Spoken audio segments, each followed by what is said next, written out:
আমি এমএলএ হব, হয়তো এমএলএ হলে আমি সাকসেসফুল হব। তুমি যাকে বিশ্বাস করবে সেই তোমাকে ভরাডুবি ঢোকাবে। বিজেপির কোনো শীর্ষ নেতা বলে, সুচিত্রা তোমাকে বা আপনাকে লড়তে হবে মেটিয়াবুচ বা গার্ডেন রিচ বা খিদিরপুরের মতো কোনো জায়গার মধ্যে কোনো বিধানসভা কেন্দ্র থেকে, প্রস্তুত আপনি? ফার্স্ট অফ অল দেখো, আমি তোমাকে একটা বলি, আমি নিজে লড়তে হবে মানে কীরকম ভাবে, কী হিসাবে? প্রার্থী হিসাবে সামনে বিধানসভা নির্বাচন। আমি অ্যাকচুয়ালি একটু অরাজনৈতিক ব্যক্তিত্ব, ঠিক আছে? আমি তোমাকে এটা বলি, মানে আমি না নিজে চাই না মানে ব্যক্তিগতভাবে যে প্রার্থী হতে, বা আমি দেখো যেহেতু আমি অভয়ের কেস থেকে তো আমি এটা আমার উত্থানটা হয়েছে, এবং দেখো সেখানে কিন্তু অভয় কিন্তু এখনো বিচার পেল না। দেখো আমার উত্থানটাকে যেখান থেকে আমাকে বাংলার মানুষ বেশি চিনেছে সেটা কিন্তু একটা কোনো ভালো ব্যাকগ্রাউন্ড থেকে নয়, কিন্তু সেখানে কিন্তু একটা পেন থেকে এসছে। আমি বললাম না, আমি সোর্সটা দেখে আগে কোথা থেকে। তা আমি চাই না যে আমার সাকসেসটা আসুক কারোর পেনের উপর বেস করে। কারণ আমি এমএলএ হব, হয়তো এমএলএ হলে আমি সাকসেসফুল হব, কিন্তু আমি নিজে ব্যক্তিগতভাবে হতে চাই না।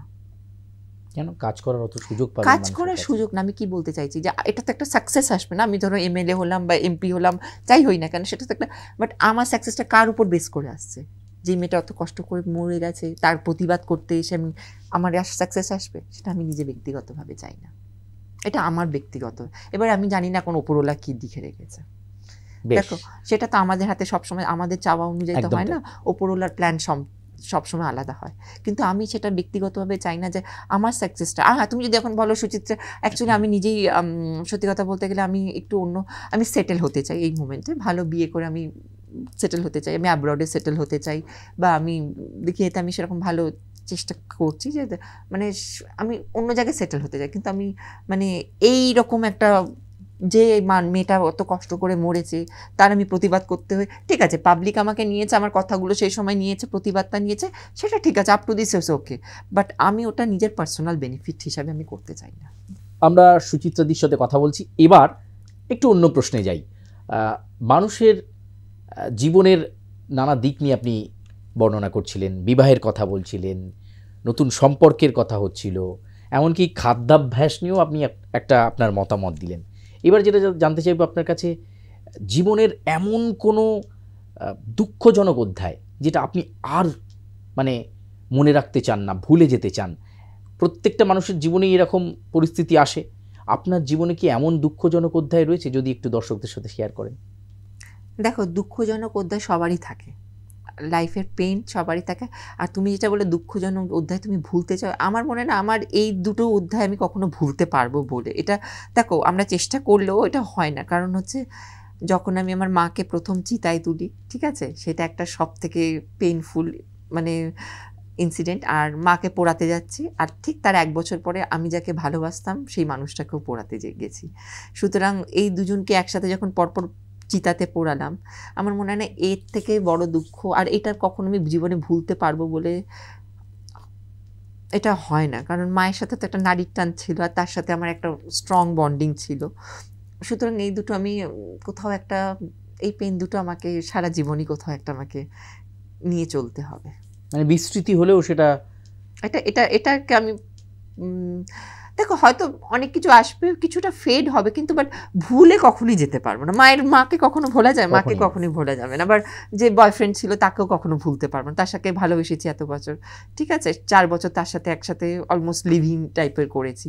তাহলে সেক্ষেত্রে তো আমি তার সাথে একটা কি আকস্মিক মৃত্যুই, কোভিডে মারা গেছিল, করোনাতে হার্ট অ্যাটাক, হঠাৎ সাডেন ম্যাসিভ হার্ট অ্যাটাক হয়। আর মা গেছিল ওভেরিয়ান ক্যান্সারে। আর জীবনের কোনো আনন্দজনক মুহূর্ত বা খুব ভালো লাগা মুহূর্ত যেগুলো আপনি শেয়ার করতে চেয়েছেন বন্ধু বান্ধবদের সাথে? দেখো সেটা সব থেকে যদি বলো আমার খুব জীবনে আনন্দজনক মুহূর্ত, সেটা আমার এই বছরই হয়েছে, যেটা আমার অনেক দিনের একটা ডিজায়ার ছিল। সেটা হচ্ছে আমি কেদারনাথকে ব্রহ্ম মুহূর্ত অভিষেক করব, যেটা হচ্ছে আমি ভীষণভাবে একটা মাত্র মানুষকে যদি খুব ভালোবাসি, খুব প্রেম করি, সেটা হচ্ছে আমি কেদারনাথ। আর আমার কেদারনাথ যাত্রাটাও খুব মানে আমি প্রতি বছর পায়ে হেঁটে আমি বাবার কাছে যাই, কেদারনাথ তুঙ্গনাথ আমি উঠি, মানে আমার এটা মানে কি বলবো, আমি পায়ে হেঁটে উঠি, ঠিক আছে, এটা আমার বাবার কাছে মানে ওটা আমার জানি না ওই রুমটাতে না, কেদারনাথের রুমটাতে কিছু একটা আমার কিছু একটা রয়েছে, মানে ওইখানটা আমাকে ভীষণভাবে আকর্ষিত করে। মানে হ্যাঁ, আমি ওটা বলতে পারবো না, আমি বলছি তো কেদারনাথের যে মানে যে শিলাটা না, ওটা দেখবে ওখানটা, ওটা একটা ত্রিকোণ শিলা, ঠিক আছে? আর ওইখানে 3টে জিনিস রয়েছে, মানে শিব, দুর্গা, গণেশ, মানে যেটা আমাদের ওয়ার্ল্ডের প্রক্রিয়েশনটাকে দেখাচ্ছে। মানে মানে কেদারনাথের কাছে আমার কোথাও একটা মানে ওই রুমটা আমাকে ভীষণভাবে একটা মানে আমার ক্ষেত্রে ওইটা একটা মানে বলবো আমি ভীষণভাবে, তুমি যদি বলো আমার প্রেম, আমার সব কিছু, আই সারেন্ডার টু কেদারনাথ। মানে একটা ওই মানে সে কেদারনাথ, কারণে কি আপনার হোয়াটসঅ্যাপ ডিপিতে কেদারনাথের ছবি? হ্যাঁ সেটা বলতে পারেন। আমি কেদারনাথকে আমি ভীষণভাবে মানে মানে কি বলবো, আমার উনি সব মানে এরকম একটা ব্যাপার। কেদারনাথকে আমি ভীষণভাবে, আমি প্রত্যেক বছর পায়ে হেঁটে, আমি যে বছর ব্রহ্ম মুহূর্তে অভিষেক করলাম, মানে ওটা আমার খুব অনেক দিন, মানে আমি প্রত্যেক বছর যাই, কিন্তু হয় বিকালে অভিষেক হয়, না হলে সন্ধ্যেবেলা অভিষেক করি বাবাকে, না হলে মানে মানে ব্রহ্ম মুহূর্তটা আমি কখনো পাই না, যেটা আমি এই বছরে দারুণভাবে মানে আমি মানে মন দিয়ে বাবাকে রাজ অভিষেক করেছি। মানে যেটা আমার মানে এটা রেয়ার, রাজযোগ না হলে তুমি করতে পারবে না। মানে যেটা বলে বৃহস্পতি তোমার যখন রাশিকে মানে দৃষ্টি দেবে তখন তুমি করতে পারবে, মানে এটা রাজযোগ না হলে কেদারনাথকে ওই ব্রহ্ম মুহূর্তে অভিষেক করা মানে খুব ভালো। কতবার গেছেন কেদারনাথ? আমার তো 8বার হয়ে গেছে অলরেডি। 8বার? 8বার। তুঙ্গনাথও, কেদারনাথ তুঙ্গনাথ দুটোই আমি। আমার ওই বলছি না, আমার কেদারনাথ রুমটাতে আমার কিছু একটা মানে ওখানটা না আমি মানে আমার কিছু একটা টানে আমাকে, মানে সামথিং ইজ দেয়ার, আমি এটা বলতে পারি তোমাকে। কোনো আমি বলতে পারবো না গড আছে কি না, বাট ওখানে একটা কিছু একটা পাওয়ার আছে যেটা বারবার আপনাকে টেনে নিয়ে যায়। যেটা আমাকে ওই পাহাড়ে কেদারনাথ, ওটা কিন্তু তো মুখের কথা না, আমি একদম পায়ে দুর্গম হেঁটে, পথ। দুর্গম পথ, তাহলে সেটা আমি পায়ে হেঁটে আমি প্রত্যেক বছর উঠি। সুচিত্রাদি, আমাদের মানুষের অনেক জীবনেই, অনেকের জীবনেই চরম ধাক্কা থাকে। কথায় আছে যে ধাক্কা না খেলে, না মচকালে মানুষ শেখে না। তো জীবনে ধাক্কা তো আপনি নিশ্চয়ই খেয়েছেন, ধাক্কা খেতে খেতেই এই ওপরে ওঠা। তো আমাদের দর্শকদের জন্য আপনার কোনো মেসেজ, যে ধাক্কা খেলে অনেকেই আছেন হতাশায় ভেঙে পড়েন, এই মনে হয় যে জীবনের সব কিছু ত্যাগ করে দিই, কিন্তু এই ধাক্কা খেয়েও কিভাবে লড়াইয়ে টিকে থাকা যায়?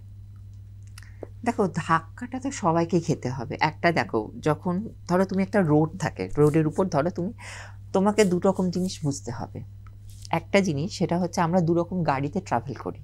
ধরো তুমি একটা অর্ডিনারি কার, ধরো এমনি নর্মাল কার, তুমি ট্রাভেল করছো, the road is full of crater, ঠিক আছে, ডিচেস আর দেয়ার। when you travel by your ordinary car you feel jerk, right? But on the same road, when you travel by a Mercedes or any very costly car, road is the same but you will not feel the jerk. Do you know why? What is the main difference? কি? Tire. The extraordinary car or the costly car, they have a shock absorber. যে টায়ারটা থাকে সেই টায়ারটার কি থাকে, shock absorber ক্যাপাসিটিটা অনেক বেশি থাকে, কিন্তু অর্ডিনারি কারের সেটা থাকে না, যার জন্য তুমি জার্ক ফিল করছো। ঠিক তেমনি তুমি যখন অনেক ধাক্কা খাবে না খেতে খেতে, তখন তোমার কি হবে, শক অ্যাবজর্বিং ক্যাপাসিটিটা, তোমার নলেজটা চলে আসবে, তখন তুমি কি হবে, বুঝে যাবে এই ওয়ার্ল্ডটা কি। অ্যাকচুয়ালি আমরা কি হয়, আমরা এই ওয়ার্ল্ডের উপর আমরা এক্সপেকটেশন রাখি। তুমি যে আমরা মনে করি ওই মানুষটাও সে আমার মতো হবে, ও আমার প্রত্যাশা রাখা, যেটাকে সেই প্রত্যাশাটা তুমি বন্ধ করে দেবে। মানে বলছেন প্রত্যাশাহীন জীবন থাকাই ভালো? দেখো, অ্যাকচুয়ালি তুমি এইটা হচ্ছে 4টে নিয়ম আমি বলে দিচ্ছি। তুমি যাকে ভালোবাসবে, তুমি তার থেকেই, তুমি যদি ভালোবাসো সেটা নিঃস্বার্থ, মানে তার কাছে in return don't claim anything in return, do whatever you want to do, don't expect anything in return from the person, ঠিক আছে? তুমি যদি ভালোবাসো প্রত্যাশা নিয়ে, be ready to get hurt, বোঝা গেল? ঠিক। তাহলে তুমি হবেই, তোমাকে এবার the person whom you trust most and that person will let you down. তুমি যাকে বিশ্বাস করবে সেই তোমাকে ভরাডুবি ঢোকাবে, ঠিক আছে? So don't depend on anything or anyone. Once you depend on anything or anyone, you are inviting your own trouble. Right. ঠিক আছে? তুমি কোনোদিন কারোর উপর যদি ডিপেন্ড হও কিছুর জন্য, সেই মানুষটাই দেবে সেই মানুষটাই তোমাকে কি করবে, ট্রাস্ট করবে যাকে সেই তোমাকে ভরাডুবি দেবে, ডিপেন্ড হলে নিজের ভুগবে। লাস্ট হচ্ছে কখনো না নিজের দুঃখের কথা কাউকে বলতে নেই। অনেকে আছে যে মন বলে হ্যাঁ আমার এই দুঃখের হয়েছে, কথা শেয়ার করলে মন হালকা হয়। এটা ভুল করে। তুমি যদি তোমার দুঃখ কখনো তোমার উইক পয়েন্ট, সেই মানুষটা যখন তোমার উইক পয়েন্টটা জানবে না, রাইট টাইমে তোমাকে ঠিক ওই জায়গাটাই আঘাত করে চলে যাবে। বোঝা গেল? কখনো দুঃখের কথা কখনো দেখবে, লোকে একটা কথা আছে, মন থেকে অভিশাপটা দেয়, ঠিক আছে, আশীর্বাদটা কিন্তু দেয় না। তুমি যখন গ্রাফের ওপরে থাকবে সবাই তোমাকে হিংসা করবে, কিন্তু যখন তুমি নিচে থাকবে না তখন তোমার দেখবে ও এই হয়েছে সেই হয়েছে ওই হয়েছে,